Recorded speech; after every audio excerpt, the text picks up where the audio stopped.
He's a supervisor, District 3, he's former president of the Board of Supervisors.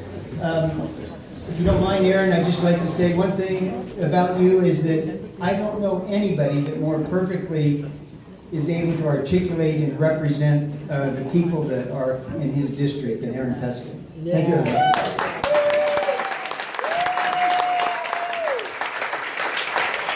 Thank you, Bill. I am so proud to be not only a South End Rowing Club member for 25 years, but with the Rec and Park Commission, your landlord. Fran assures me that this $2.5 million notwithstanding and this wonderful renovation, we are not becoming the Dolphin Club, let us be clear. It's taken us a little while to get to the dawn of the 21st century, and there were a lot of pioneering women that brought us here, Trudy and many others who you'll hear more about. Lee Bender. And I just want to say it is so right for the South End Rowing Club to finally have a women's locker room that benefits a club that is soon going to be 50-50 men and women. This is one of San Francisco's great secrets, but it is open to absolutely everybody, Kat. And I know that with our good work, soon women will be the majority of this club. There are many people to thank, but I wanted to take a moment to thank our president. Along the way, he called when things got funky at the building inspection department. They were worried this was going to be designated a historic landmark and we wouldn't be able to do the project. President Wygant, I cannot thank you enough for keeping this.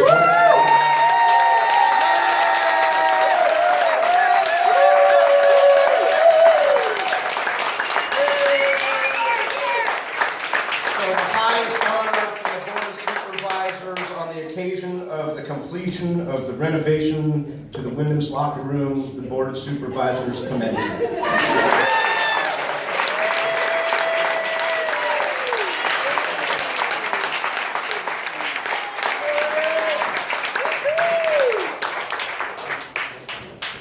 So really what the most compelling part about this project, and really the largest amount of increase that we had, was in the women's locker room.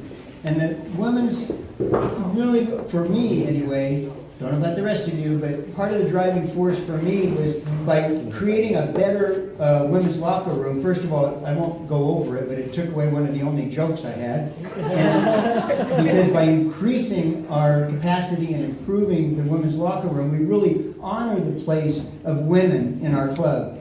It was really long overdue.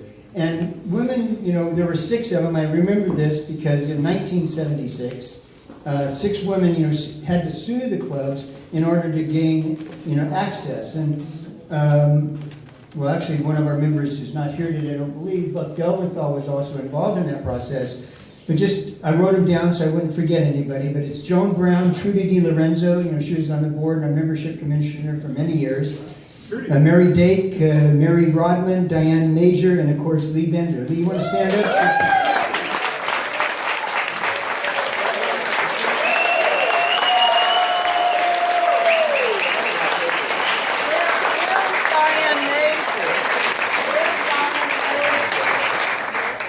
Diane Major, are you here? Well, shoot, because we're the only 2 left alive. Well, you're the one that showed up. Barely. Thanks very much.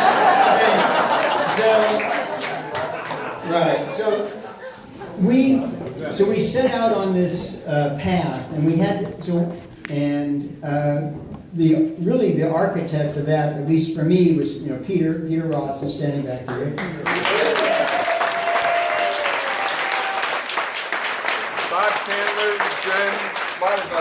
We don't have a plaque for you today, Peter, but you deserve another one, really, believe me.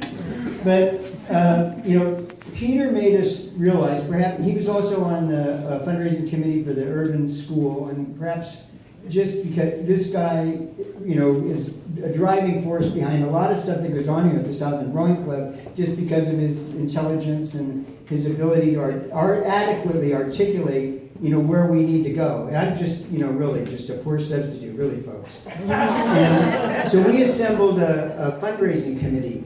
And maybe you could just raise your hand if I call your names out, and if I forget anybody, just raise your hand too, okay? But we had past President Kim Howard.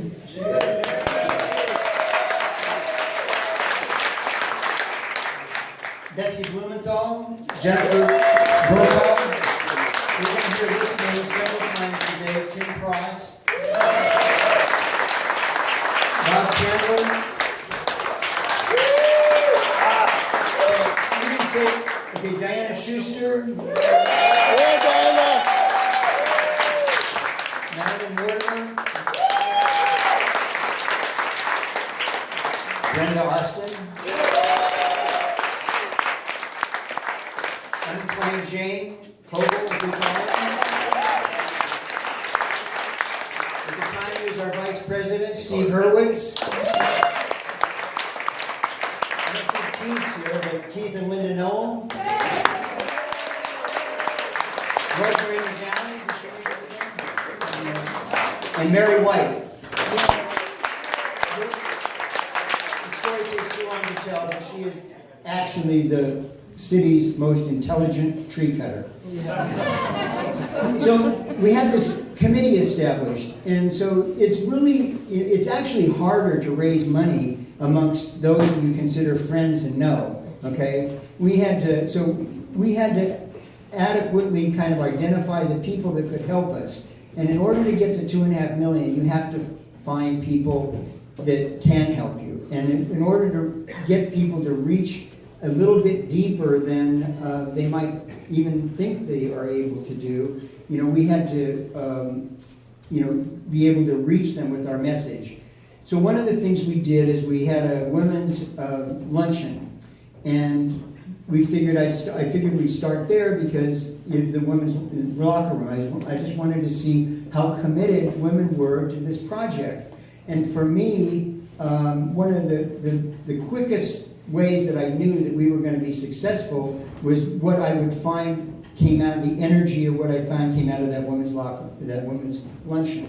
And for me, what I guess symbolized it, I'll have to call it, is we had a member, Jennifer Brokaw, and she asked to speak, and she really just kind of squared herself up in the room. I watched it, and she said that she and her husband had decided to give a little bit more than they were comfortable giving, but they thought the project was important enough to be able, that they felt it was required for them to do that. And that spirit really carried us right into our fundraising, phone calling and mailing that we did. It fueled my energy for the project with that mental image. And I'd just like to have Jennifer come up and talk to you for a minute about it.